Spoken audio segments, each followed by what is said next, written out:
Okay, good morning, everyone. So we are starting with the conference of Dr. Payman Behavzadeh. Welcome to the opening session of this seminar of Middle East Studies from the Faculty of Political Social Sciences here at UNA. Let me say, first of all, that I am very happy because we have the chance to talk with a very dear friend and colleague, an expert in social movements, global studies, and Iranian studies, Dr. Payman Behavzadeh. You know, very dear friend, that I wish you were here, of course. We understand that sometimes our plans don't get materialized as we wanted, but the fact that you are here right now sharing your expertise and your reflections with my students this morning in this complex socio-historical context in which we are, it makes me feel calm down, you know. And now I'm thinking that perhaps we will have the chance to see each other. We will have another opportunity to feedback issues and talk together, perhaps in the framework of this 2024 Congress of the Association for Iranian Studies that we are organizing here in Mexico City, my university in the Faculty of Political Social Sciences. So let's enjoy your talk, hoping you are well, healthy, and insightful, as usual, my very dear friend, as usual. Before we introduce a brief professional profile of Professor Behavzadeh, I would like to share some points about his talk in order to make a brief socio-historical context.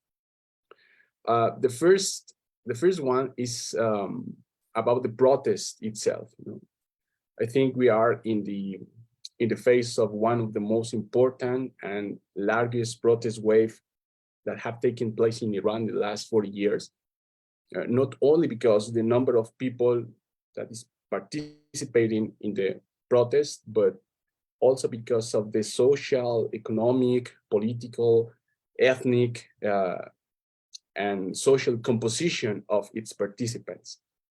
Perhaps it's possible to think not only just about a protest, but perhaps a pre-revolutionary process that every time that is activated in Iran, it produces the emergency of counter-revolutionary forces and counter-revolutionary actions by the state apparatus in Iran. So this is something important. It's not any particular protest, just like in the past, but we have some different composition issues. The second idea I will share is about Gina Amini herself. She was 22. She was from Kurdish origin. She was a young woman who was repressed by the so-called Iranian moral police, given, and I quote, the inappropriated use of hijab. And well, her history reopened a huge debate in Iran about the use of the veil. But it's true that in the most of the mainstream in international media, mainly in the West, this protest was represented as an exclusive protest against hijab.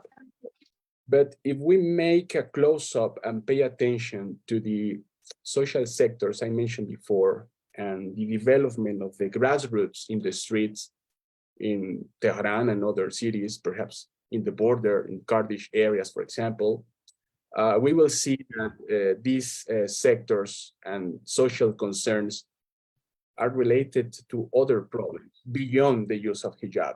Not only the use of hijab, but beyond of the use of hijab. For example, unemployment, the lack of speech, freedom of speech, the lack of freedom of press, migration, discrimination, high rates of, for example, classism, and many other issues that make an important mosaic of social concerns that explain, in general terms, why the people are in the streets. Not just like in the past, but why right now in the present. The third point I will try to share with you is about economy. And particular way the local economy, the national economy. It's impossible not to ask ourselves, what is the difference between the Green Movement in 2009 and what is happening right now in Iran in 2023? But after more than 10 years after the Green Movement, we have a more complicated cultural, economic, and political situation in Iran. We have, for example, multiple worker strikes. We have mobilization of informal workers. We have a high rate of inflation that has almost 40% of the people living in the line of poverty, despite that Iran is a rich country in oil and gas. And of course, we have the centrality of women in all of these political and socio-historical contexts. So it's important to talk about the centrality of women, not only because of the slogan Jinji Jana Zadi, it was one of the most important slogans, the central slogan that represented all the protests, but not only because of the slogan, but also because of the actions of these women. Women who are connecting with minorities in Iran, mainly the Kurdish minorities, but also other people who are engaged in these protests. So Professor Dr. Bahafzadeh will go deeply in these and other angles of the issue. And before his talk, I will do a brief presentation, a brief introduction of his professional profile in order that you know our guest and that you can take notes about what he will say. Okay, Dr. Peyman Behafzadeh was born in Iran and raised in Iran. He immigrated to Canada in 1989 and received his BA in sociology and anthropology, and then his PhD in sociology from Simon Fraser University. Dr. Behafzadeh has taught sociology, political science, social justice, humanities in this very same university, but also in other universities like University of Victoria and Brock University. This is in Ontario, Canada. Dr. Behafzadeh's lifelong interest is in human or collective action and social movements. He continues to study the generative power of social movements for societal renewal and the conditions under which individuals become actors, activists, or agents, in short, the historical individual. It's important to me share with you that Dr. Behafzadeh uses rather a unique approach to study the social movements. His approach is called a radical or temporal phenomenology, a recent extension of the long tradition of phenomenology or phenomenological sociology. Radical phenomenology places acting and thinking in epochal frames, showing that through has just a temporal character, conditioned by different eras, offering different and changing possibilities for acting and thinking. In some publications that we have here in his CV, I will mention just a couple of them. 2022, The Art of Defiance, Dissident Culture and Militant Resistance in the 70s in Iran by Edinburgh University Press. The book of 2020 with Samir Gandesha as editors, Crossing Borders, Essays in Honor of Ian H. Angus, Beyond Phenomenology and Critique. And the one that he gave me some years ago in 2019. I think you were here in 2019, if I'm not mistaken. Violence and Non-Violence, Conceptual Excursions into Phantom Opposites in Toronto University Press. And I will mention the book by which I met Professor Behafzadeh when I was young or younger. In 2010, Guerrilla Odyssey, Modernization, Secularism, Democracy, and the Fada'i the Fada'i Discourse on National Liberation of Iran in 1971, 1979. Was for Syracuse University Press. In that book, I was looking for connections between my PhD dissertation, the Mujahideen Khalq, and the Fedayeen Khalq is a topic that is addressed by Professor Behabzadeh. And I knew how someone who is interested in write about Iran has to do it with solid documentation, with field, with knowledge, and is something that inspired my work, as he knows very well. And this is a book that I love too much. I love too much. So something that is just in my library, and not only in my library, but also in my heart. So Peyman, خوش اومدی دوستان. امیدوارم که خیلی خوب باش. خیلی ممنون به همه چیز و خیلی ممنون به این کنفرانس. بفرمایید. خیلی ممنون دوستان.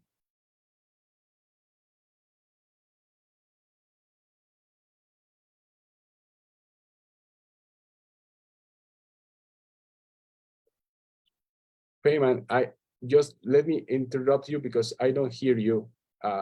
Please. Yes, I unmuted. Okay. Yeah. Go ahead, my friend.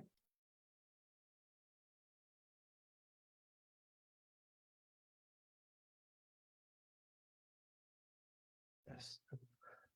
Because I'm going to read from my screen, so if there's a problem. So, buenos días, muchas gracias, Profesor Garcia, por invitarme. Gracias a todos por estar aquí. And that's the extent of my Spanish. I kind of get it, but I'm not very good at speaking it. So I have to switch to English and quit trying your beautiful language, which I'm learning. So I prepared a paper for this talk. And the reason for this is that, like Professor Garduño Garcia said, my friend said, with the Gina's revolution, and I'll go through this, or Gina's movement, as Iranians nowadays basically call this. People like me, we are trying to understand this movement as best as we can. And this movement has created so much space for thinking and for imagining that it's whatever we are doing, we always fall short in understanding the movement. So since the movement began, I have been writing papers for me, basically, about the movement. And this is the one paper. There'll be another paper which I'll present in about 10 days in Vancouver. And there's a link to that in case you're interested to come to that conference. That's going to be a very interesting one-day conference. So I've been writing, and there's a lot of writings that are unfinished. So I've been writing about these things. So I thought maybe this one I can just read to you, and these are my reflections. So without further ado, let me just go through my paper and read it to you. And then we can go for questions and answers. So the revolutionary wave of protest and strikes that rocked Iran from September to December 2022 for over 100 consecutive days, and still continuing sporadically after and in spite of the heavy-handed repression by the Islamists, was soon identified with Mahsa Amini's name. The 22-year-old Kurdish woman from the town of Saqqez died in hospital on September 16th, 2022. She was arrested on September the 13th by the so-called morality police or guidance patrol outside a subway station in Tehran, where she was visiting before starting her university program in a few days. Security video footage of the headquarters of the morality police shows that she collapsed in the waiting area, and with the symptoms of heavy concussion, the strike to the head, and she went into a coma until her death. Mahsa's death enraged Iran. Young people from all walks of life took to the streets to protest repression, brutality, and the systematic and systemic discrimination against women by the Islamic Republic. Although the younger generations constituted the greatest demographics of the protesters, it was not exclusively a young people's revolution, and Iranians from all walks of life and all ages participated in it. The revolution is one with Mahsa Amini's name, but Mahsa's real Kurdish name was Gina. It has been a long and racist practice in Iran that the Vital Statistics Office bans many names that do not accord with the values of the state, in this case, the Kurdish names, and as such, while she was Gina to her family and friends, her name was Mahsa on her birth certificate. When Gina's body was buried in her hometown, a handwritten makeshift sign was posted in the place of her tombstone. The sign was written in Kurdish and it read, "Gina, dear, you will not die. Your name will become a code." And indeed, her name, a symbol of oppressed women of Iran, grew into a code in the movement's captivating slogan, "Woman, Life, Freedom." Jin, Jian, Azadi in Kurdish, or Zan, Zindagi, Azadi in Persian. And this code unified the people. In the next 100 days, Iran erupted. In as many as 160 cities and towns, and with as many as 5 million people combined, protested against the Islamic Republic, demanding its overthrow. This was a movement like no previous movement. The state's crackdown came with a heavy hand.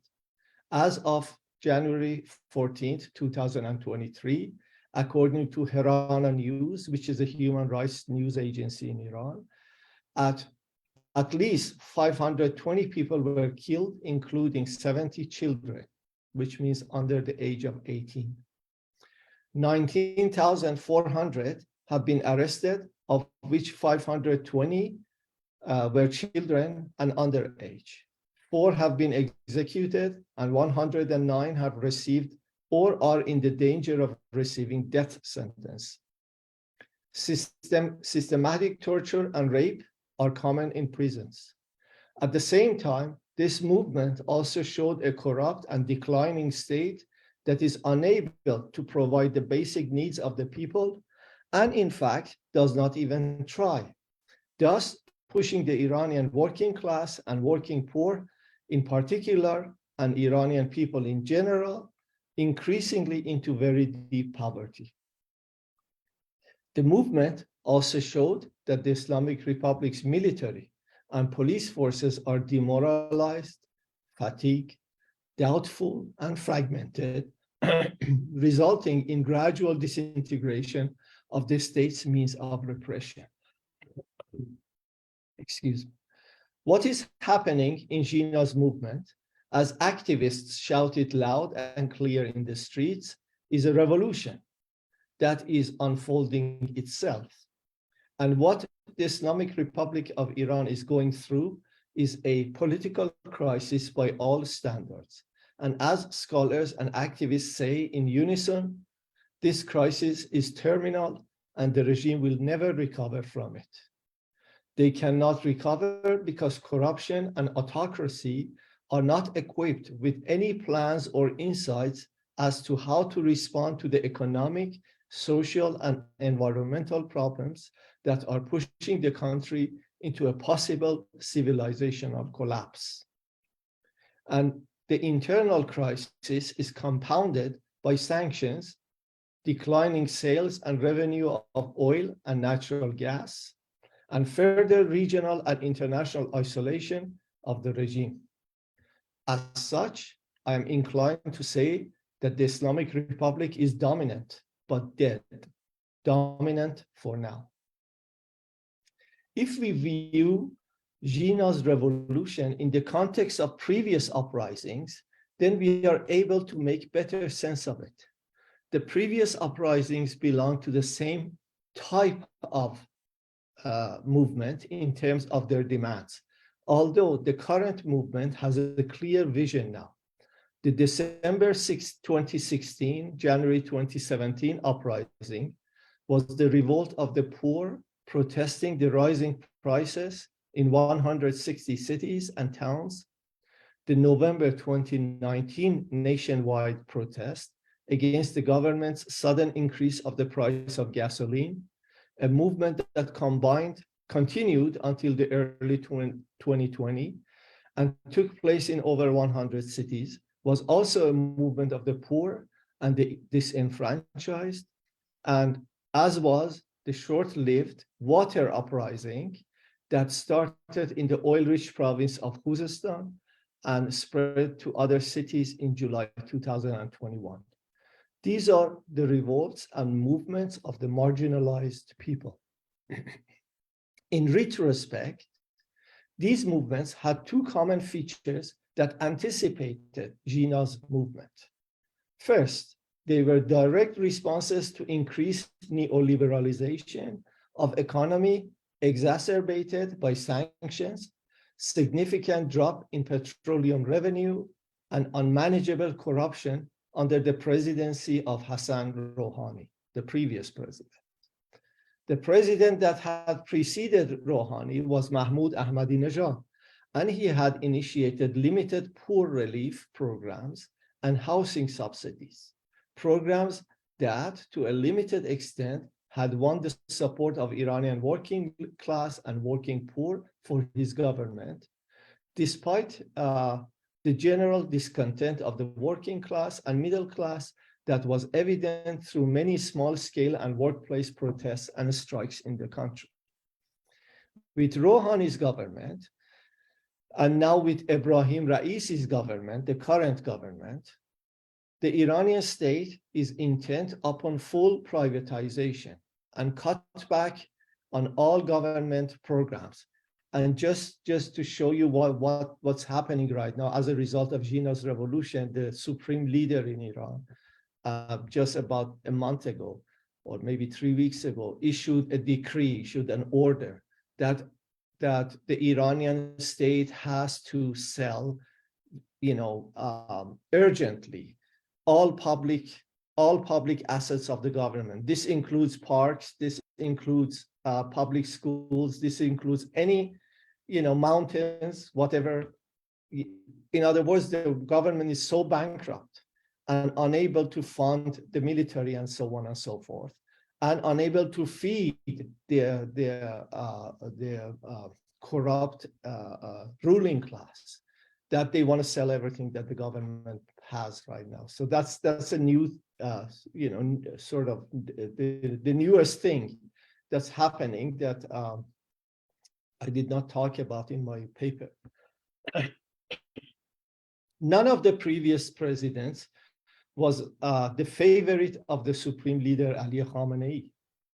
And they all had managed to win presidency by wiggling their way, often with surprises, through the mandatory qualification and electoral process.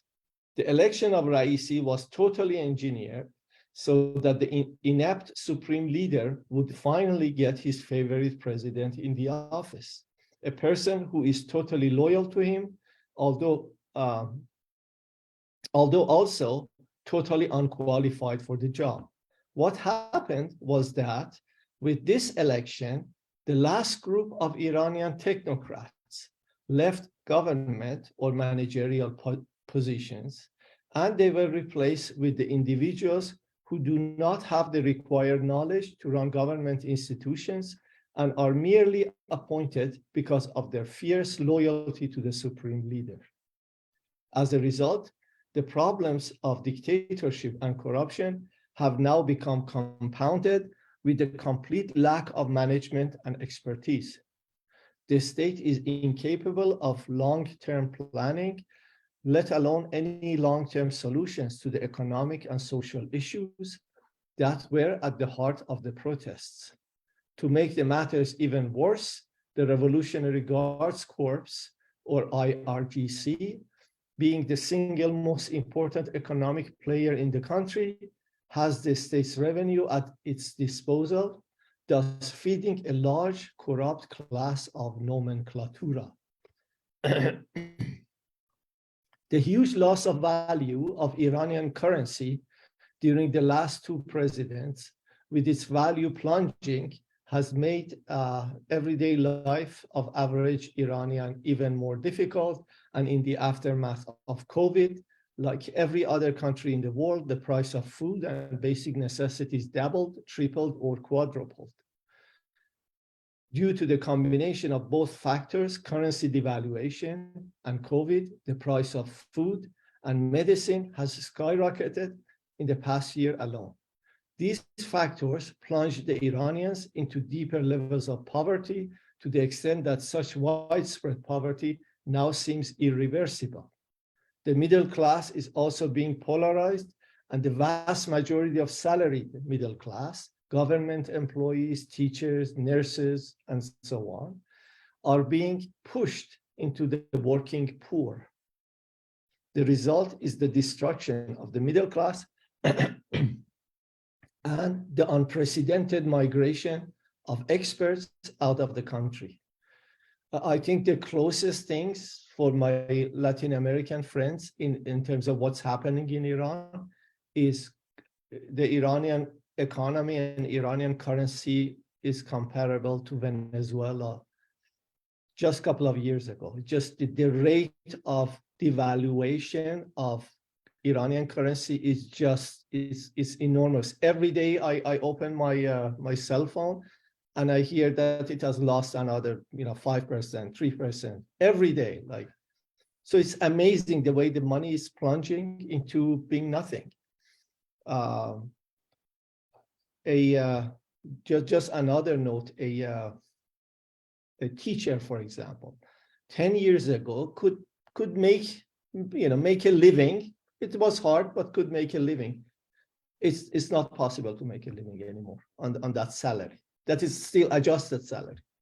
Anyways, there is no political will within the state to address the structural problems of the country because an economic oligarchy, a clerical, military, secular security oligarchy, continues to fill up their bottomless pockets through the corrupt system, and consequently, the state's only response to the people's demands is repression and crackdown. The most recent budget submitted to the Iranian parliament indicates serious cutbacks to the government's already reduced social and relief programs and huge increases to the budgets of the IRCG, the Revolutionary Guards, and police, as well as the state-run media and clerical schools and establishments. All of these indicate a state that is militarizing the country further as the protest movements expand and occur with shorter frequencies. The state has foreclosed all avenues of responding to economic, social, and political crises. The first feature of the previous uprisings and movements since 2016 that led to Gina's revolution was therefore the arrival of the working class and the working poor, spearheaded by young peoples, especially young women, to the scene of protest. They constitute the bulk of protests, and they bring their own visions of defiance. It is no wonder then that these protest movements have spread in towns and cities that are characterized by marginalization and poverty. This is in contrast to the 2009 Green Movement that was basically a middle class, large city civil rights movement for greater liberties and political reform.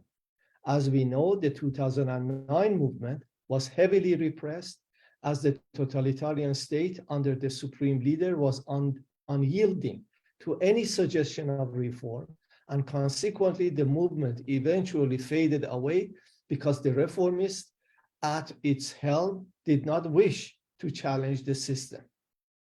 The reformists were a part of this system, and as such, they had decided to stay within the regime despite their defeat and marginalization. The second feature is also important for us today. All of the movements and uprisings that I mentioned since 2016 were and still are united in their total and complete rejection of the Islamic Republic, and also the rejection of any suggestion that this system is reformable. The protesters explicitly aim for ending this regime, and they push for radical changes. Also important is the fact that the people, the young people in particular, have accepted the sad fact that their uprising and resistance will be met by state violence. As a result, a new revolutionary spirit has been roaming around the country for quite some time, and every time it shows itself through an uprising and a movement, and the state has become less and less capable of repressing it. We end up having a situation in which the state no longer even claims to represent the people and has no desire to do so, and the leaders and government's discourses merely address the regime's supporters. In short, in the eyes of the state, the people of Iran have become, quote unquote, the enemy that is being provoked by the hostile foreign powers. It is now clear that the Islamic Republic is an entity that is hanging above the citizens with no connection or communication between them. The state is merely protecting its own survival at any cost. Gina's revolution complements the previous uprisings. The movement that shouts woman, life, freedom not only aims at overthrowing this obsolete regime of clerical cavemen and a corrupt oligarchy, it also has introduced new values that are put into practice in public. And the most symbolic of such values, such practices, is the women's appearance in public without the mandatory veiling and refusal to be intimidated. The three words in the slogan, coming from Kurdistan and in the experience of Kurdish women in Rojava and elsewhere, report a renaissance in culture and values. All three words go against the political regime in the country.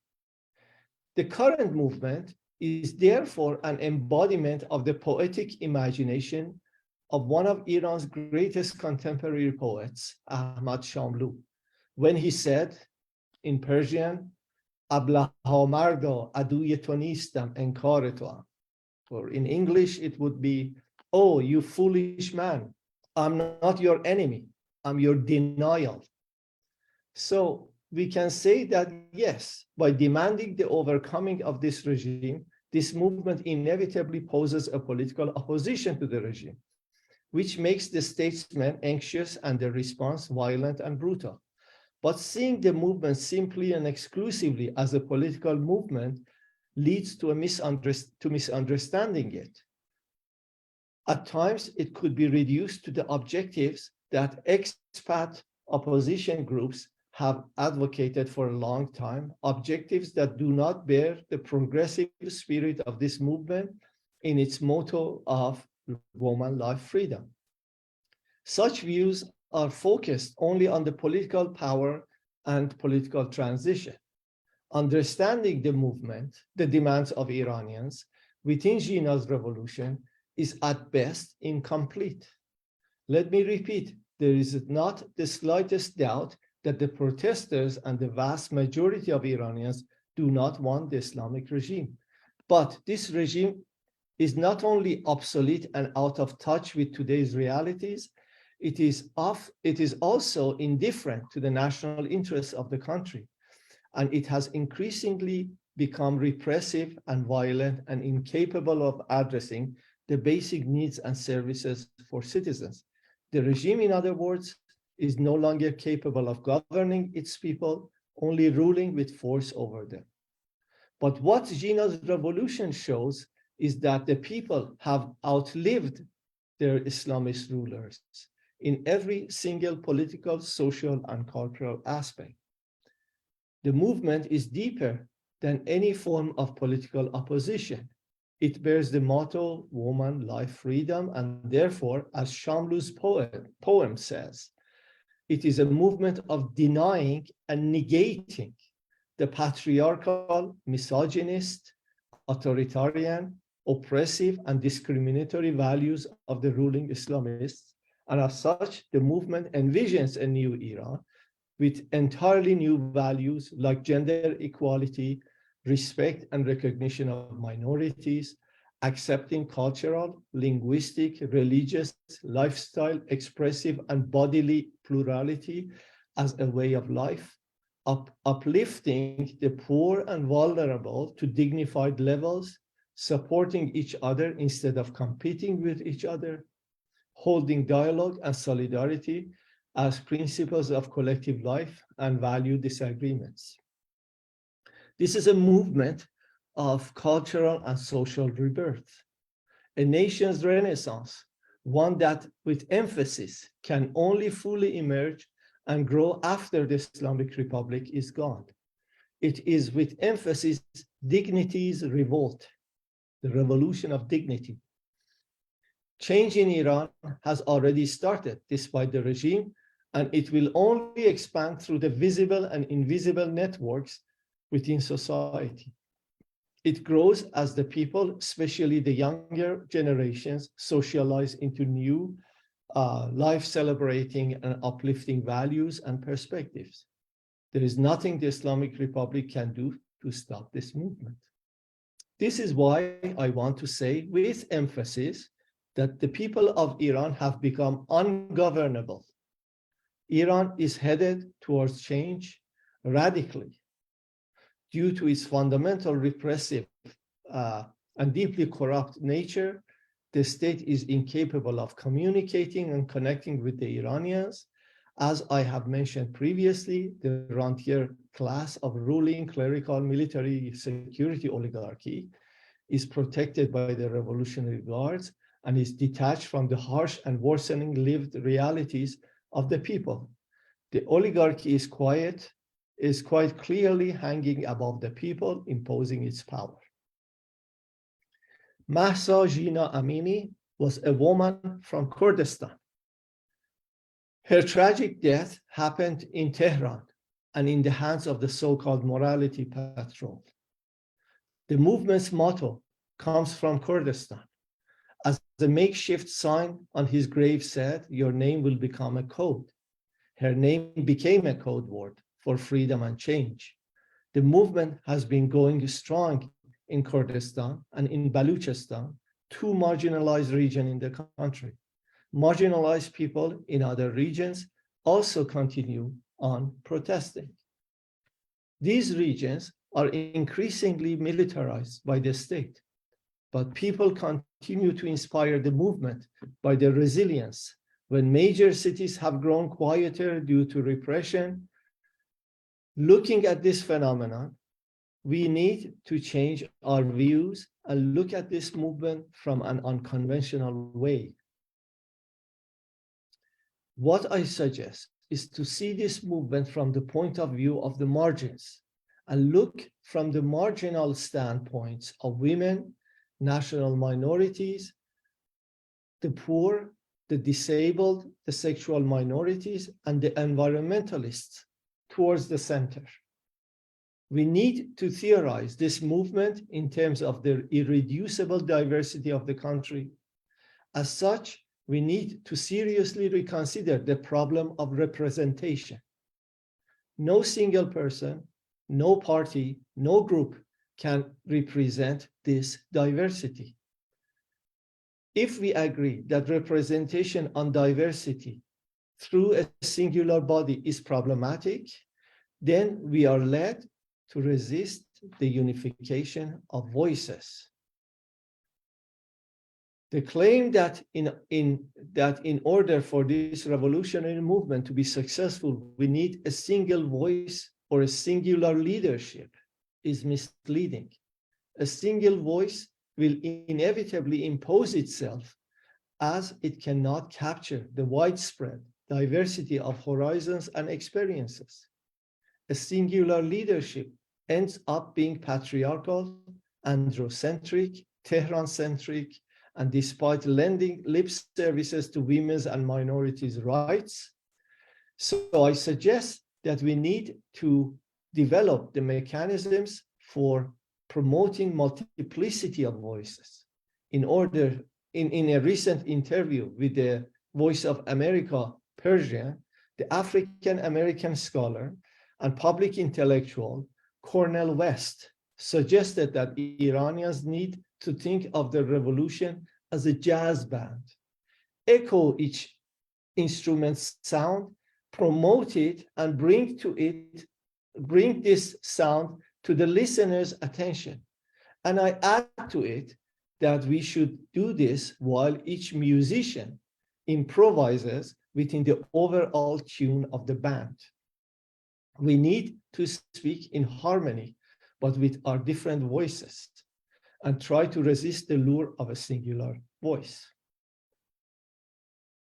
Today's movement in Iran not only has inspired the world through its world historical and life-altering motto of woman, life, freedom, it is also inviting all of us to think about alternative ways of organizing and converging that embrace and celebrate our diversity. Gracias por su atención. Thank you very much to you, very dear friend and colleague. Thank you very much for this wonderful presentation. Well, I have some questions by myself, but also first of all, I want to invite my students and colleagues who are here connected in the Zoom connection, as well as the people who are following us in the Facebook webpage, that if you have questions or feedback or just comments to Professor Dahabzadeh, do please share with us, because we have to take advantage of this conversation, and it will be very useful if you have your feedback for him. But in the time that the people thinks the questions, I would like to share some notes, payment, in order to establish a dialogue before we cover these questions that perhaps my students have. Yes, we have a movement from the margins. To me, it's very powerful. The Ahmed Shamlou's poem that you mentioned, I am not your enemy, but your denial, is very strong, very powerful. It's something that summarizes what's happening inside the society. And I think this because I am thinking also in the people who belongs to the base of the government. The most of people who talk about positionality almost disrupt between the Khodi, Nahodi, these people who belongs to the government and the people who fights against the government. And the images that come from not only Iranian television, but also other TV stations from Venezuela, of course, because it's a regime very close to the Iranian one, but also from other broadcasters in the world, just to show the amount of people who still is with the government in some public places, in the anniversary of Abul Qasim Soleimani and the anniversary of the Islamic Revolution. But also when we see the images of the protests, we see a lot of people participating in the protest. So the first question that I have is about the what's happening with this base of the government, the people who votes in the elections. Okay, from 20 years ago up to now, the number of people who are voting is less every time. Is not growing the level of participation in the elections. Many people say that the elections are not working, the regime is not working, and one way to show our disaffection with the government is not participating in elections, but some others still participate. What is your perception about the other section of the Iranian society, the people who belongs to the governmental base, to the ruling elite, who earns money from them, and the role of this social sector in this revolutionary process. This is my first question. And well, I have another question which is connecting with this one. And I stop here in order to see your reflections, my dear friend, because it's something that we study here in our university, and it's about the Kurdish issue, okay? We know that in the history of Iranian politics and Iranian social movements, the national sentiment is very strong in the slogans and in the repertoires of participation in the streets. Even the centrality of the flag is something that is very common when we see social protests in Iran. And my question is, considering the importance of Kurdish sector in Iran, not only because the historical precedent of Mahabad, republic, but all of these years of history of repression, discrimination, segregation, torture against the Kurdish people by the ruling elite, not only from the Islamic Republic, but also from the monarch's time. What is the possibility to make a real connection between this Iranian nationalism and the Kurdish national movement inside Iran? Because I see there one important clue in order to see a real revolutionary process, because of the strong force that have in the Kurdish militias inside Iran. I don't know if you have some comment, my dear friend Peyman, about this issue, about the challenge of Iranian nationalism in terms of connecting with Kurdish and other minorities in this revolutionary process. And I will be very alert with my students if they have some questions in order to share this with you, dear Peyman. Go ahead, please, dear friend. You have to activate your microphone. Thank you. These are wonderful questions. Very, very difficult questions. The first one, in terms of government's support base, we have to look at the process. And in fact, there is a brilliant essay, unfortunately, or maybe fortunately, in Persian, that shows the way mobilization of the masses from 2009 Green Movement to today, how it has changed. And it's all a political economy analysis, and it's very compelling. The way it works is that during the presidency of Mahmoud Ahmadinejad, and just for the students, I don't know if you have studied this, but Mahmoud Ahmadinejad is the president during his term. The Green Movement happened, right? So people were not happy with his first term as the president, and when he was elected, so on. So as president for the second term, the Green Movement happened to June 2009. But what Ahmadinejad had achieved was to create some subsidies for the poor. Food subsidies, housing subsidies. He even created a sort of state bonds for the poor called justice bonds, and the poor will buy it with the promise that it will triple, in the next 5 years, and the value will go up, and so on and so forth. So he did some sort of poor relief program.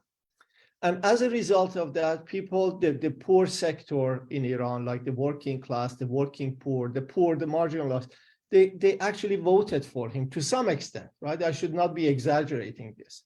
To some extent, he could mobilize the poor because he had this philosophy that we have to go back to the original vision of the revolution, which was the revolution of Mustaz'afin, or the revolution of the poor and downtrodden, right? But then, after his presidency, when Hassan Rouhani came, Iranian economy abandoned those subsidies, right? And the government's push was clearly towards neoliberalization, which in Iranian case means privatization of public assets, right? And that became a very formidable way of the state that was under sanctions to generate revenue. So the support of the people for the government has always depended on the way the government has responded to the people. Since Hassan Rouhani's government, especially with current President Ibrahim Raisi, we have a almost more or less total abandonment of those programs. As a result, nobody can really figure these things, the way they work. But as a result, everyone agrees that the election of President Raisi was totally engineered. Basically, the numbers that you read, like, voted for him are not real numbers. So this is the way elections work in Iran, right? You come to create a support base for yourself through some programs and through some promises. What got President Rouhani elected to the president's office was basically he showed that key. It's a very important signal or code for him or symbol that I will resolve the sanctions. I will negotiate with the Western powers. I will remove the sanctions, and economy will get back, on its feet. And what happened during his presidency was entirely the reverse. So this is about the way elections represent, so to speak, people's interests. That is why since 2016 movement, the movement of the poor, we clearly, if the movement in the streets indicate political tendencies, then we clearly see that the poor have abandoned the government, and they have abandoned all hope that the government will at any time will ever respond to their needs, right? And just like you said, officially there's 40% of the Iranian population, such a rich country in terms of resources and so on. 40% of the population is under poverty. It's enormous, right? The unofficial or the actual poverty goes above 70%. The actual poverty, right? For example, I can tell that a retired couple, right, makes so much money, but that money will allow them to live for about 15 days at best. If they own a house, if you don't own a house on your own, if you are paying rent, that doesn't even cover your rent, right? The salary of 2 retired people. So imagine that. It's just, it seems to me that, I study social movements, right? And social movements show the way in practice, people think through their practice. And since 2016, and with this movement, Gina's revolution, it's just people have abandoned all hope. That said, you're right, my friend, Professor Moises, that there is a support base for the regime that I imagine will never go away.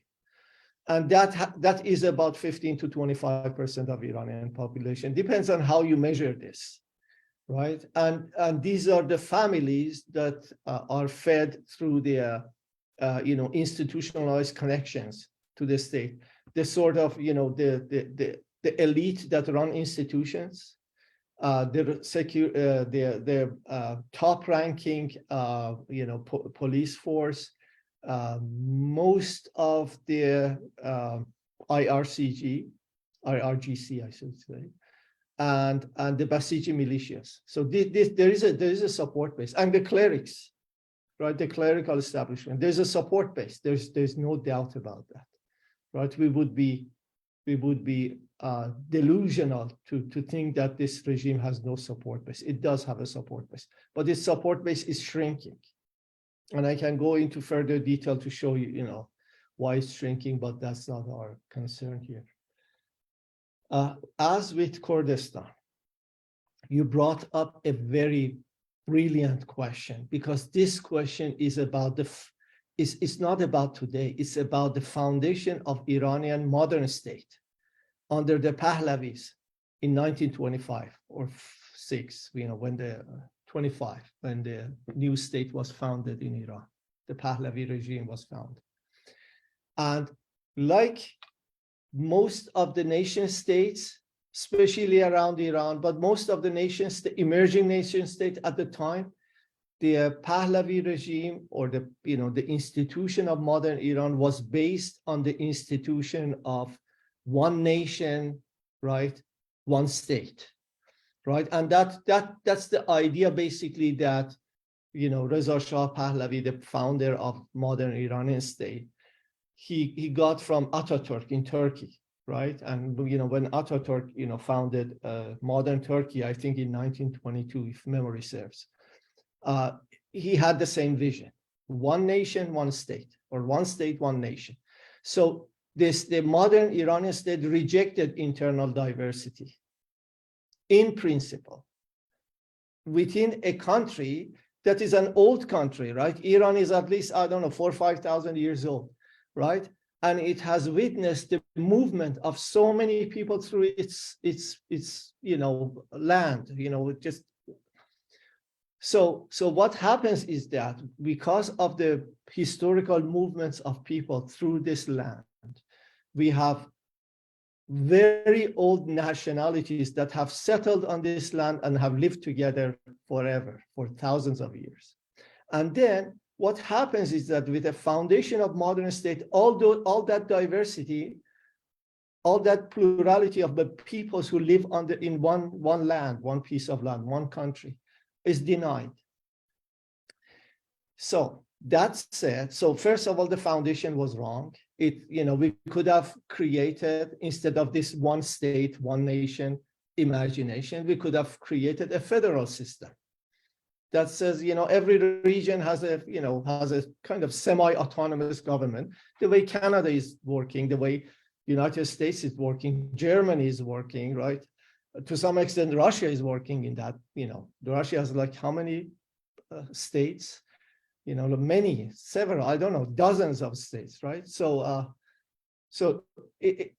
in other words, it's not inevitable to create a new state just based on that imagination of one state, one nation. However, that said, because of that, nationalistic spirits are always, simmering in Iran, right?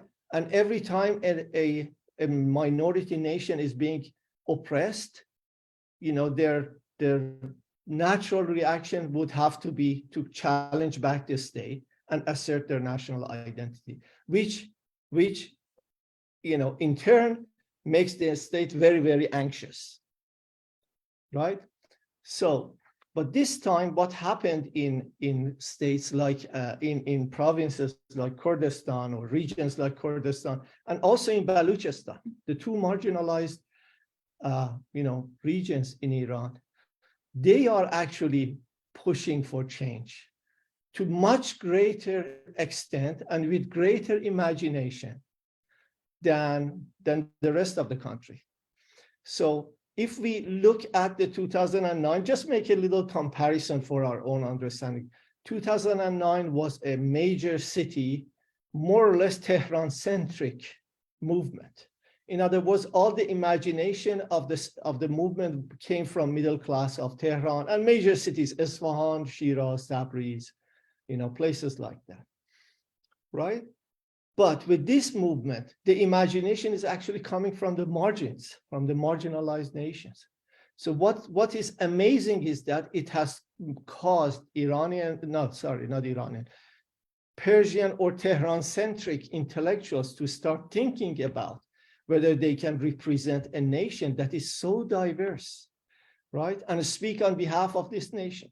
So finally, after all these lessons learned and after all these movements coming and going and so on and so forth, people have realized that we need to listen to each other. And like I used the metaphor that Cornel West used, the African-American intellectual, right? It's a jazz band. right? We should not have a singular voice. We have a jazz band in which everyone improvises, and we improvise listening to each other, but we want to have our own voice, each one of us. So the fact that the motto of this revolution, woman, life, freedom, comes from Kurdistan shows that the gravity of thinking is shifting towards margins, right? And of course, Baluchistan is still holding, every Friday there's a protest in Baluchistan, every Friday, despite the fact that elsewhere in Iran, protest is mostly sporadic and you know, very small and so on. But so this is what is really truly genius about this movement. I think I should stop. Thank you very much. Oh, thanks to you, Payman, because it's interesting how the borders, how the margins of the modern state now are changing the nature of the modern state from the margins. So despite of many years of discrimination and repression, it's too much and too powerful what's happening in Kurdish areas, and not only in Iran, but also in Iraq, in Syria, in Turkey, in many modern states in the area. Now, let me say that my students are sharing some questions, and I will share it with you because are very interesting. I will start with the, let me say, because there are many. Natalia asked about the idea of the West. I mean the idea of Middle East by the West. What is, if you think that is connected one particular idea of the Middle East when the Western media represent what is happening in Iran. Another question is about a specific issue about the moral police. Eduardo is asking about the task and the nature. Perhaps I will add about the legal nature of the moral police, because it's a very huge debate about moral police. Even I have here some ayatollahs who are opposite to this moral police because it's not in the constitution. And another question is about another level, it's about international level. This is very interesting question by Adan Miguel Rodriguez. He asked about the international sections and the responsibility of international community about what's happening in Iran. But I was thinking about what's happening in Syria, for example, when Russia, you know, because of the interest of Russia in Syria, were not permitted to overthrow the Bashar al-Assad's regime. And in these terms, what's happened with the international arena, and in particular way about what's happening right now in Russia and Ukraine war, and what will be the response of Russia if one revolutionary process engage and escalates, as in the previous days in September. And Jimena is asking, and I stop here because we have another round. If you agree, dear Payman, I'm sorry, if you are prepared. I am. Jimena is asking about the pardon of prisoners by Ali Khamenei. Yes. Said, Ali Khamenei has pardoned a large number of prisoners, and the protests have slowed down but have not disappeared. What could the pardon mean for the social uprising and perhaps for the future of Iran? Just these questions, dear Payman, very interesting. And I thank my students for these questions. These are wonderful questions. I also see a couple of questions on the on Zoom. They may be related.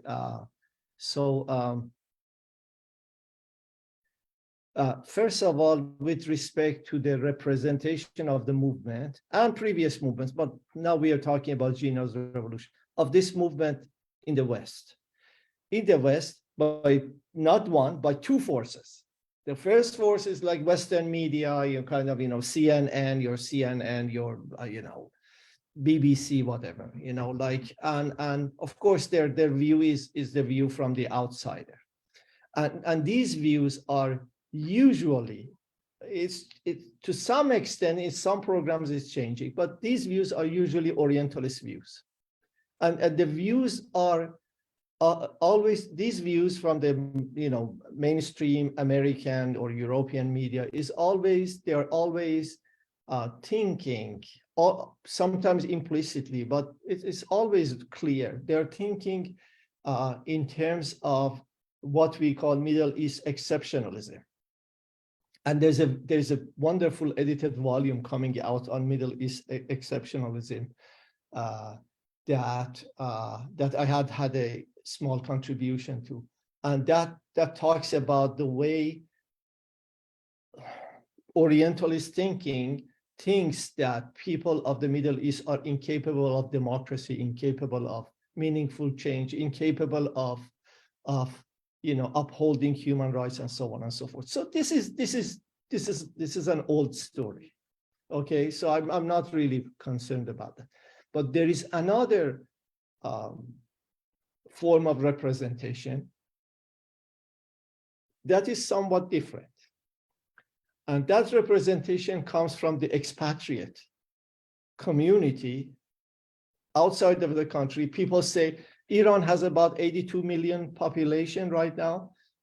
People say there's no statistics really about this, but people say there's 8 million expatriate Iranians, 8 million people living outside of the country, Iranians outside of the country. And a considerable sector of these 8 million expats are being organized around the Crown Prince Reza Pahlavi, right? And what happens is that they also do their own share of representing Iranian people, right? But representing Iranian people for the purpose of negotiating on behalf of Iranians. I don't know how that can be done, but on behalf of Iranians with Western powers. So they're calling for putting the IRGC into terrorist list, Europe's terrorist list. They're calling for further sanctions in Iran, against Iranian economy, and so on and so forth. In other words, this representation of Iranian movements by the expats, spearheaded by this specific group, is only asking for greater, more radical pressure on the Iranian state. I'm not sure how these things, how such measures can help Iranian movements. That's always my concern, right? I'm deeply suspicious of representation. When I'm thinking of Kurdistan, for example, or Baluchistan, right, or Khuzestan, right, the three marginalized provinces in Iran, right? When I think about those things, I read their literature. I want to learn from them and I echo them. I do not try to replace their way of thinking with my own, because my own comes from a specific experience. Theirs is completely different. Their lived realities are completely different. And if you're into watching some Iranian films, there's wonderful number of great feature films, like movies about marginalized Iranians, right? And these are mostly movies that people produce knowing that they will never be screened in the country, and then after a while they release it on YouTube or whatever. So they're actually widely available to like the way an average Kurdish person lives or average Baluchi person lives is completely different from the way an average Iranian in a major city lives. It's different. So the representation I'm deeply suspicious about. Therefore, the way I presented my paper is always just reflecting other people's voices, but also thinking about it, right? And maybe I can have some contribution to it. So this answers probably some of the questions, especially the kind of representation in U.S. media, but not only in U.S. media, but also in U.S. Persian media, Persian community or Iranian community based in the U.S. Right? And And I spoke, by the way, this is a little bit off topic, but I always speak to my friends from other countries, and and they always say that the expatriate community always has more radical views and less practical solutions, right? I don't know if that's the universal trend. I don't, but like my Middle Eastern friends, they say the same thing. Yeah. Like in other Middle Eastern countries, their expatriate community is really radical, but people there are actually more practical, right? And so on. So this is one of the questions. Sorry, I'm thinking about the second one. Don't worry, there, Payman. The other question was about the moral police. Yes. Very good. Yeah. So the idea of the moral police, or as the official name is guidance patrol. It came actually, it's a long story. It came from the 1980s.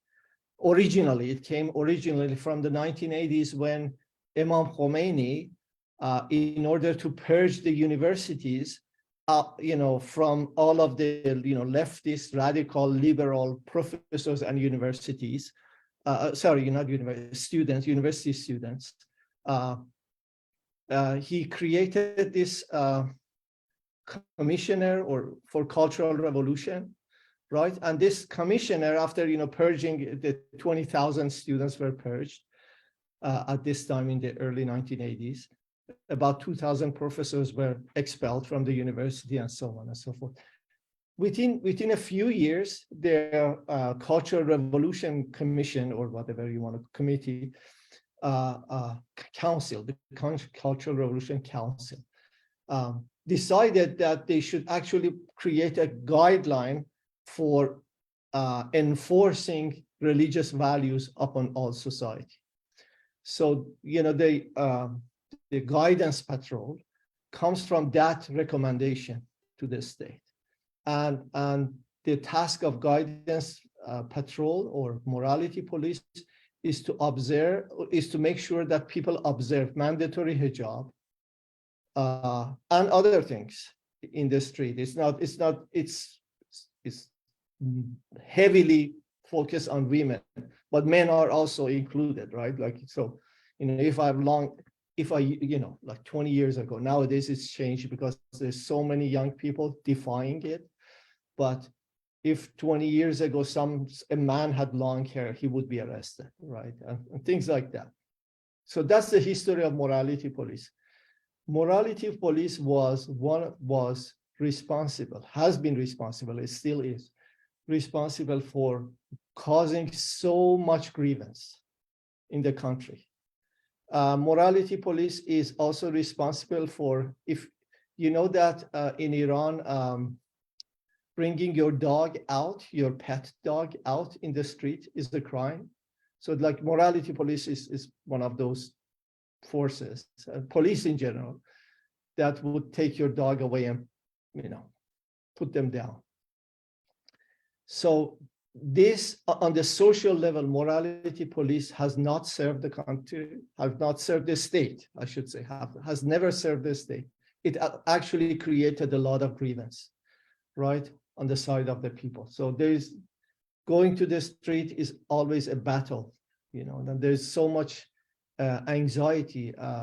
Women have so much anxiety going into the streets, knowing that their appearance may cause trouble down the road, right? And they should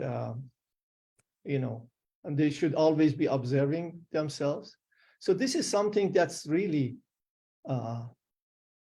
important for us to attend, because being a woman in Iran is difficult existence. It's a difficult existence. At every point, you have to watch yourself, in public, right? There's always in the back of your head, there's this nagging voice that, if you do this, you may be arrested. If you do that, you may be harassed. It's a difficult existence. So it's no wonder that, this movement is actually a movement championed by the women, and its motto links woman's existence to life and to freedom, right? If you want to have life and freedom in this country, you have to be a woman, the most radical agent of change, right? So this is about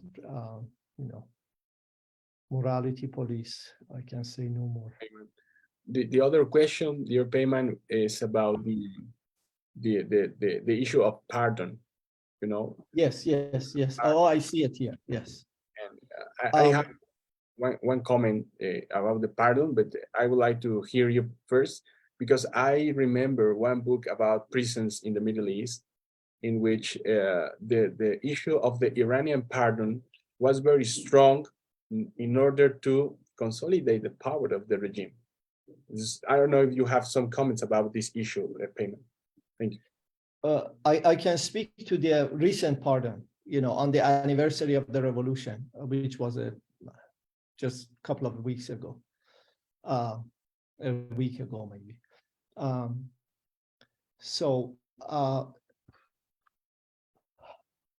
In 2000 and in the protest movements of 2018, was it 2018, the gasoline movement?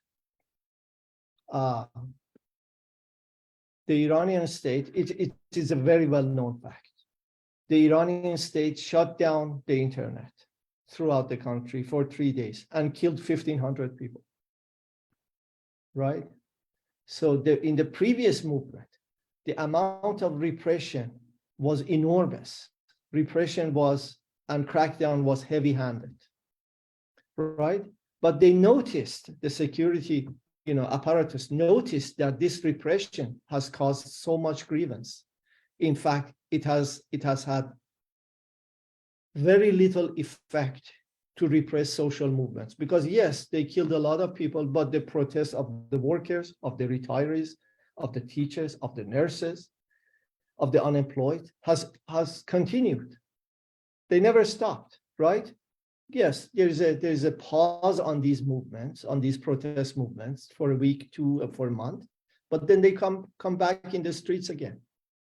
In other words, with this movement, with the extent to which this movement spread and took place all over the country in 160 cities, the state this time was more cautious, in the sense that we should not commit to a sort of massacre the way they did, a couple of years earlier. That might enrage people further. So for their own preservation, they actually decided to go another way of giving out a number of death sentences, but carrying them out very carefully to measure how people react to them. And guess what? They killed 4 people. They executed 4 people. They killed a number of people, but they carried out the death sentence of 4 people. And there's 100 or over 100 people with death sentences, right? Going through the appeal process and so on and so forth. But they noticed that with every person killed, people as a form of mourning, or going to the funeral, or going for the 40-day sort of memorial, people turn going to the graveyard, going to the cemeteries, going to the tombs of these martyrs as a form of protest. So they realize that the more people are killed, the more they actually create protest movements. So for now, there's a pause on this. And as a result of that, it seems to me that the greatest, suggestion that actually was reached the ears of the supreme leader was to issue a pardon.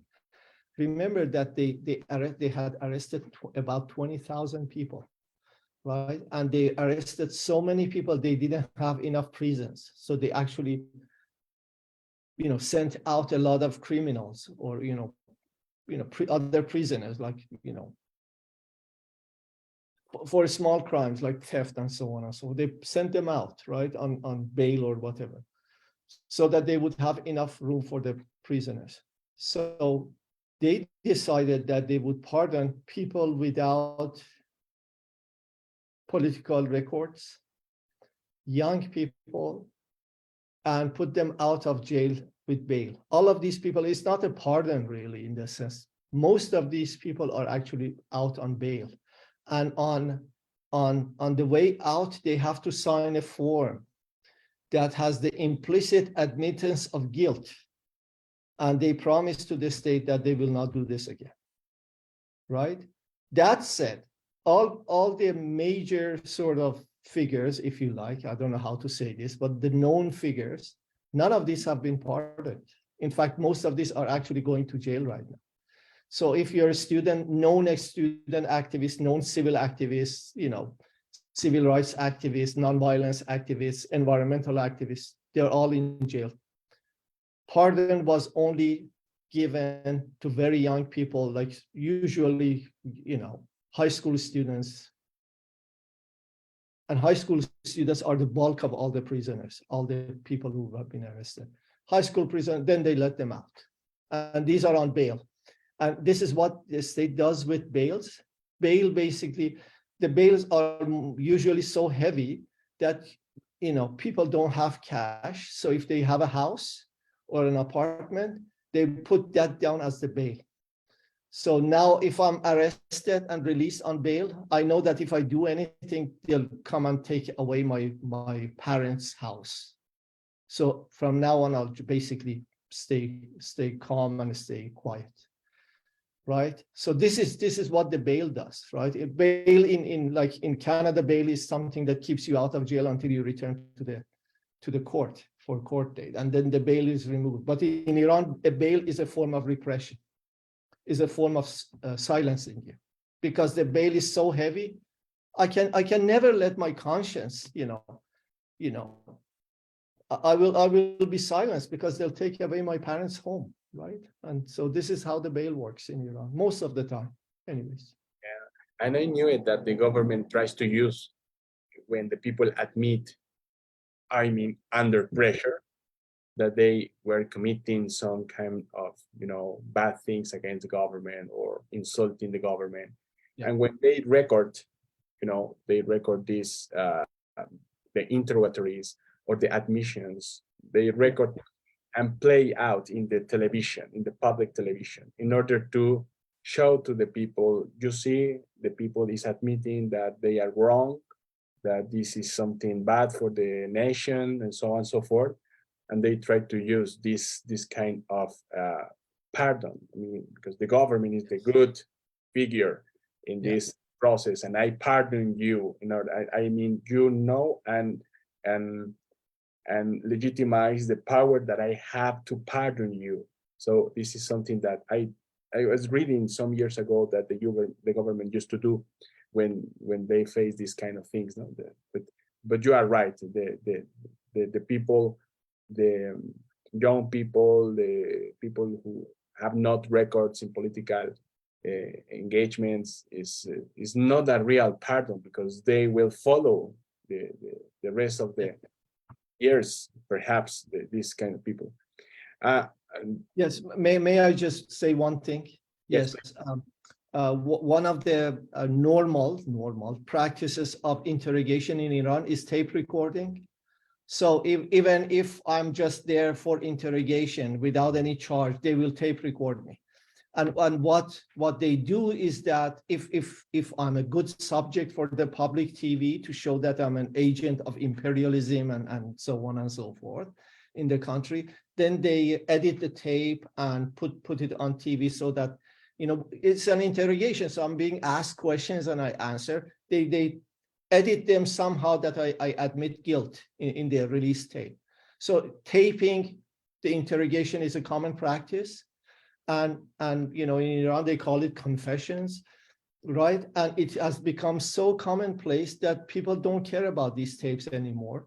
And they just say anything to get out of the jail. And they come out of the jail, go on social media and deny everything that they said on that tape, right? So basically, one of the tactics of the greatest tactics of Islamic Republic for me to self-condemn myself to the guilt that I'm charged with actually worked against itself, because nowadays everyone say, okay, what do you want to hear from me? I'm this, I'm that. Okay, I admit. You come out, right? You deny that in public.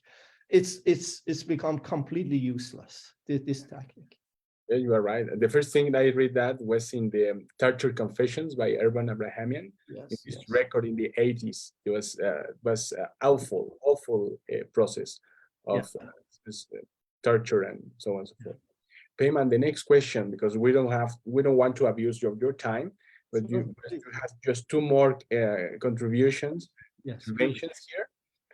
The question about the role of international arena, I mean, the role of Russia, for example, taking into account the past, what happened about the Bashar al-Assad's regime and what was happening in Syria some years ago, and what would be the role of Russia or international community. But I think in particular way about Russia in the case of this kind of revolutionary process can escalate.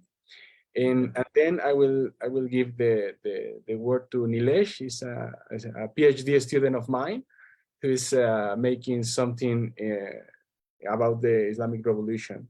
So, but before, if you want to sure. make a comment about this question, thank you. Yes.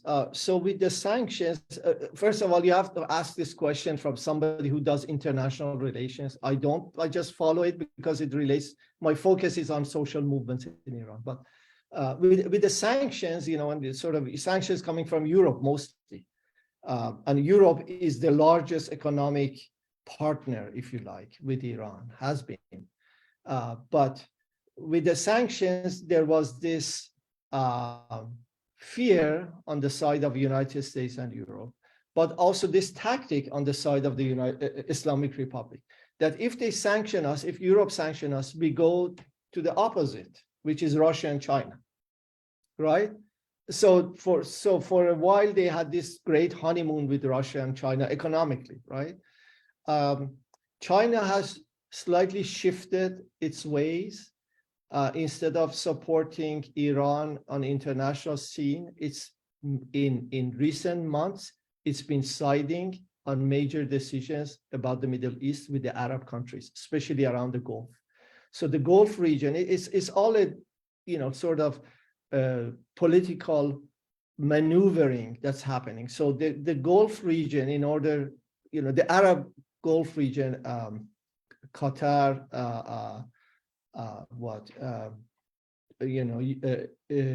United Arab Emirates, Saudi Arabia, and so on. So whatever world power Iran shifts towards, they try to negotiate better deals with them so that they isolate further Iran. That has happened in terms of China, right? Russia also was not very fond of Iran, despite the fact that Iran really try to have very, strong connections economically with Russia. But Russia also kind of let Iran down in a number of international trades and so on and so forth. But with the war in Ukraine, this is really interesting that with the war in Ukraine, the Russian assault on Ukraine and so on and so forth, because Ukraine wanted to join NATO and there was not that was not in the agreement of Russia with NATO in the 1990s and so on and so forth, right? So there's a whole different background to that. Now Russia is in need of Iran's drone technology, right? And Iran is more than happy to provide this because, again, in a country that with so much petroleum, but they cannot sell it, or they cannot sell it, enough to fund the state and so on. So Iran is more than happy to provide that, so they can sell their technology basically to Russia. So in a way, if I can say this a little more theoretically, the Ukrainian war, or Russian-Ukrainian war, has overdetermined the relationship between Iran and Russia. And guess what? Since Russia is going through sanctions by the West, these sanctions will have a domino effect on Iran. Iran has its own sanctions, but now it's that, because of their contribution to the Russian war effort, they are being sanctioned more harshly, because most of the pieces used in the Iranian drones are Western purchased, right? Pieces are from Germany, France, United States, How they acquired that, I don't know. But so imagine that, right? So in a way, the Russian war has put Iran in a very, very, very difficult situation. If Iran had any hope of revitalizing and reviving the deal with the West, the nuclear deal with the West, it's gone. It's completely gone with Iran's support with Russia. Will Russia ever like Iran to change? Absolutely not. I don't think so. This is the most convenient state for Russia to exist in Iran, right? But again, like Iran has 25-year contract or agreement, I should say, economic agreement with China. Really, does it matter who is in power? If I'm in power, if the regime changes, will the next state, will the next government, whatever it is, will it be able to abolish the 25-year agreement with China? I don't think so, right? So the consequences are severe, right, for these agreements. So it's a complex situation, but once again, like I said, my view is always a view from the Iranian social movements and protest movements, and I always look from the we call it in sociology, I don't know if you call it if you use this term in Spanish, but we call it the worm's eye point of view. I'm the little worm on the dirt and looking up. And this is always my view. Like I look from the social movements up, how much power social movements have, and how much power the state has, and how much power economy has, kind of to try to figure out how much we can hope for a movement. But this movement, like I said, it has great hope, because the crisis in the state is so deep that one cannot imagine how this state can stay in power another 5 years or whatever. I'm not saying, some people say I say this is a revolutionary movement, but I'm not saying that there's going to be a revolution like 1979. There are so many ways of change that we cannot imagine. It may be, like sometimes people ask me, I say, yeah, it may be South African model, it may be the Russian model or the Soviet Union model, right? It may be a classical Leninist, model. We don't know, right? There may be a coup like it has happened in the classical time in the 1960s, 70s in the Middle East, right? It could go every which way, but still I focus on social movements. Yeah, you are right. In fact, when the 1979 revolution emerged, the international situation was more or less not the same, but was more or less complex. I mean, the big power of the United States was supporting one of the most important army in all the Middle East, the Reza Shah, the Pahlavi's regime. And nobody believes in that time that one revolution can emerge connecting many sectors in that time because of poverty, just like it's happening right now. This is a paradox, doesn't it, Peyman? Yes.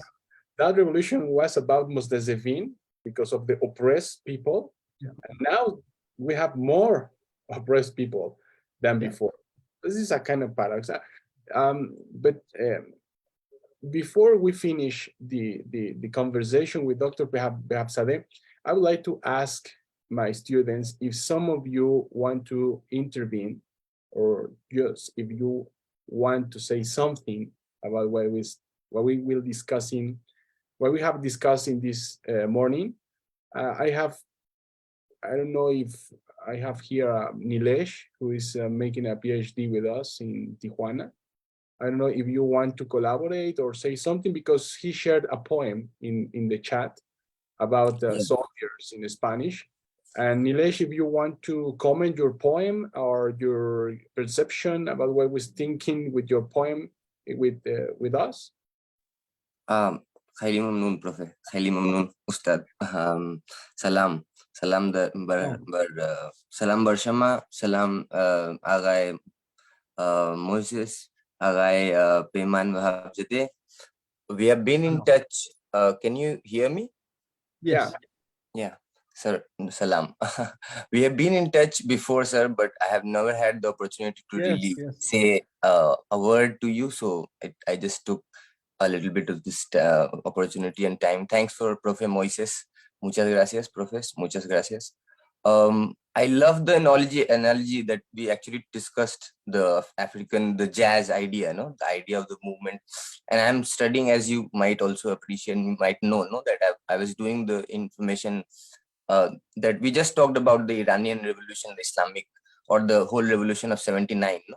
And in comparison with Iran, no, in comparison with Nicaragua, a comparison of the same movements. And ironically, both of these movements are at the same structure now. In Nicaragua, Daniel Ortega is like a very big dictator, and I mean, you cannot really relate this actual time to the moment of the construction of those revolutions, which were again very much articulation and flow, no, like jazz. And I'm working on the idea, or not really working. I'm trying to do performance, simply performing in the real life with the idea of jazz or the music, being aware of the moment, you know, and just pulse. So I just heard your poem, sir, and I thought that would be a good idea to say saludo to you. And just, it is in Spanish, but it has the same themes and has the same emotions performance. And I think being from the countries, being from the places that from poetry that we understand, and it goes away, it transcends languages. So just as saludo, un salam barshama, if you allow me, I'll just read from here. Please, I appreciate that. Thank you, sir. Gracias. Thank you, Nilesh. Okay. No sé por qué piensas tú. No sé por qué piensas tú, soldado, soldier. No sé por qué piensas tú, soldier, que te odio yo. Si somos la misma cosa. If you are the same thing, yo y tú. ¿Por qué piensas tú, soldado, que te odio yo? Si somos la misma cosa, yo, tú. Tú eres pobre, lo soy yo. Soy de abajo, lo eres tú. You are poor, and I am too. You are downtrodden, and so am I. ¿De dónde has sacado tú, soldado, que te odio yo? Where have you got this idea, soldado, soldier, that I really hate you? Me duele que a veces tú te olvides de quién soy yo. Caramba, si yo soy tú, lo mismo que tú eres yo. Caramba, si yo soy tú. Come on, bro. I'm you, and you are me.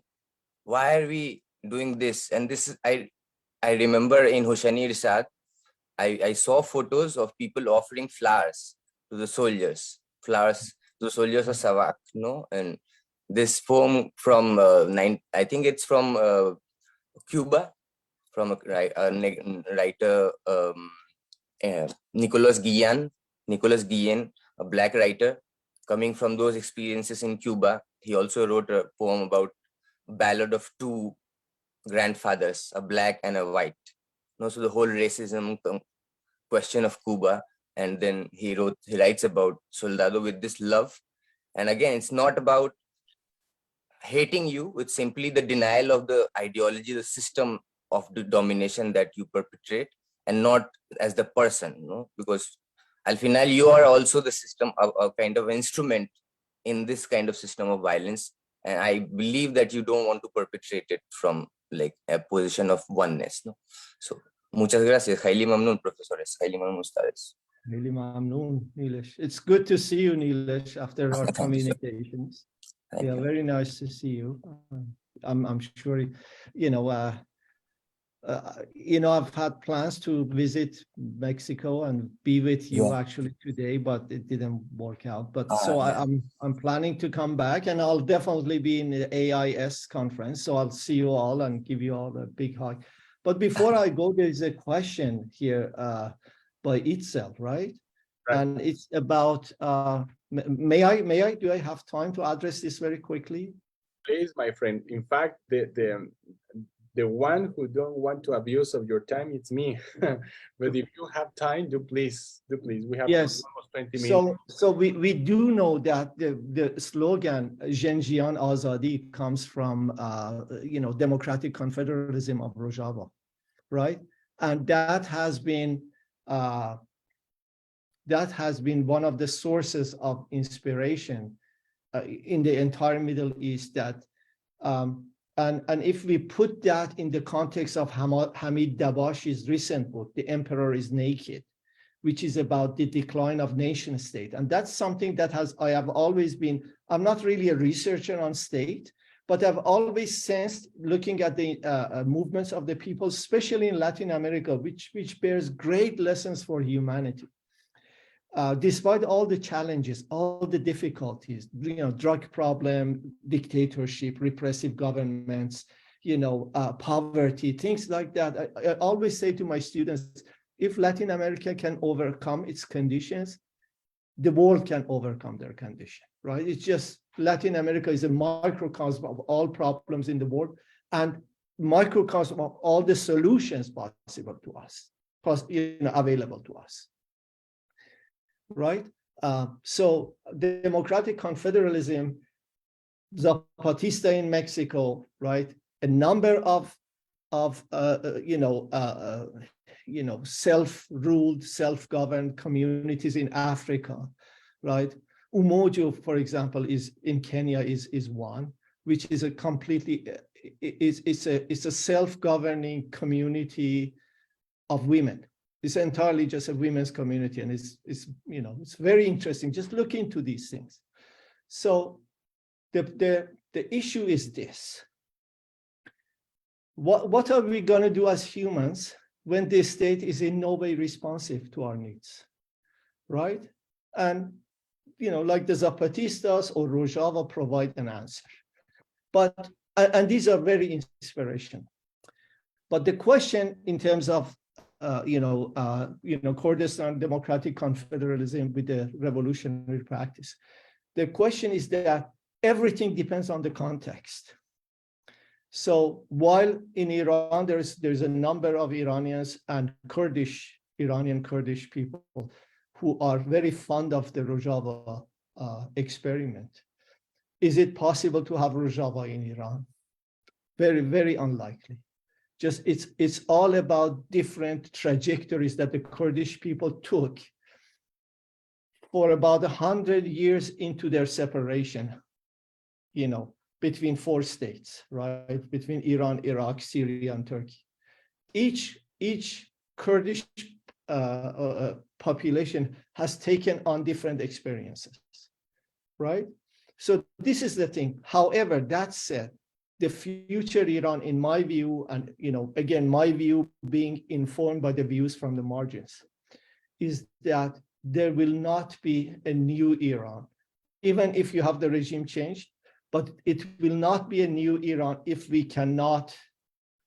will not succeed in negotiating new terms that define the relationship between different nations, different cultural groups, different, genders in Iran. In other words, a new Iran, in my view, will have to be a federal Iran. It has to be a gender equality Iran. It has to be challenging all the patriarchal and androcentric values in Iran. It has to be an Iran for minorities, right? It will not be an Iran for a new Iran if it did not respect religious minorities, if it did not respect linguistic minorities, all those sorts, cultural minorities, all those sorts of things, LGBTQ, community, very important, right? So this is the imagination that I take from those experiments, such as, Kurdish, confederalism, right? So this is the way I think about it. In other words, the world is filled with so much imagination for a better life. If we can at least implement some of these at this time of change, we have succeeded. And if we don't listen, like I refer to expatriate communities in Los Angeles and United States, Iranian expats, who are still, trying to bring back monarchy, right? Like, go back in history. How can I go back in history? That's a great question. It's a question I don't understand, but that's probably me. Maybe other people do understand this. right? But if I go back to that 40 years, 45 years into history and bring back something that has been, that has had its lifespan and is gone, right? Then this revolution has failed, right? So my Iran, I have another paper about 10 days from now in a different country. My Iran is an Iran of many people. And it's not one Iran, it's many Irans, right? And if these imaginations of so many Irans converge, then we have a country that can overcome all problems. We can overcome the problem of social injustice. We can overcome environmental damages and environmental destruction. We can overcome huge class differences between people, rich and poor, right? We can overcome, gender discrimination against LGBT communities, and so on and so forth. So this is the new Iran that I, alongside Kurdish, people, alongside so many people in Iran, Baluchi people, right, and a lot of people in Tehran, within the Persian, community, and so on and so forth. We all share these things.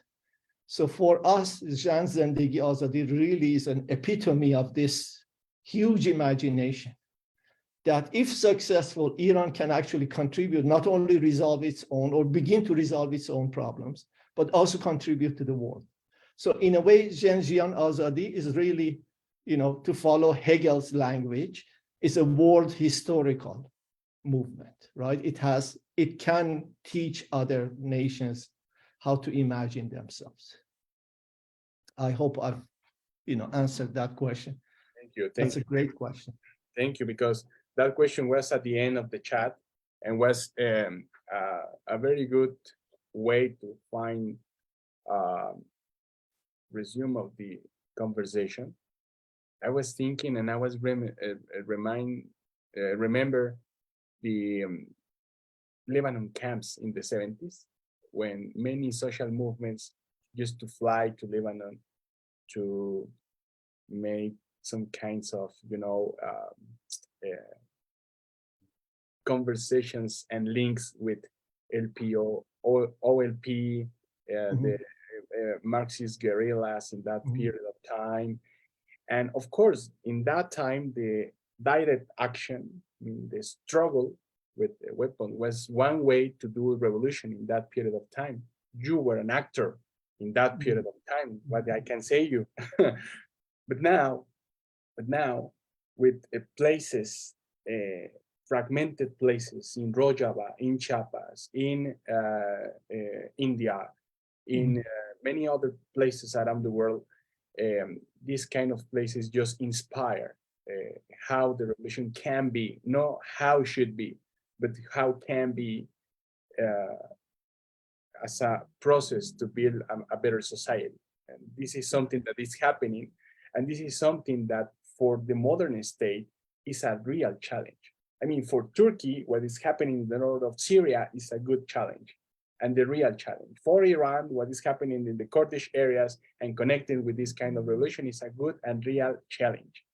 So this is something that people are doing, and it's something that we have to be very alert and we keep following, because it's something that it's trying to show and to teach us something different from the modern state. Yeah. Okay, Payman, I don't know how to pay this conversation, but your time, or how to, compensate the effort that you have made today. I repeat you that I wish you were here with us, because after the conversation, we should be in a restaurant, talking about this. But I'm sure that in the future, in the month that you can come and you want to come, we will be in that situation. So I love that. Thank you so much. I also want to thank my students, because if you keep asking these kind of questions, I'm sure that our Congress next year will be a total success, because many people and friends, just like Payman and many others, will come to share this and other ideas about what's happening in Iran, not only in terms of social movement, but also in terms of political situation, economics, cultural, poetry, cultural studies. And it will be a pleasure to host this visit of you and many others, colleagues, dear Payman. So we will wait patiently for you, and not in 2024, if you can come before, of course, we will open the doors of our university. You know very well, dear friend, that here you have a small community, but a very sharp community, very brilliant community. And I talk because of my students. I say this because of them, because they are the really spirit of what they do in the university, and about the future of your ideas and my ideas. The future can be in what is happening inside the mind of them. So thank you very much, Payman, and thank you very much, all of you, your colleagues and friends, and see you later. Payman, please receive my regards and all the pretty things that I have in my heart for you from Mexico to Canada. Thank you very much. Merci, Khuda Hafiz. Khuda Hafiz, dear Payman. Khuda Hafiz. Khuda Hafiz. Bye-bye to everyone. Thank you.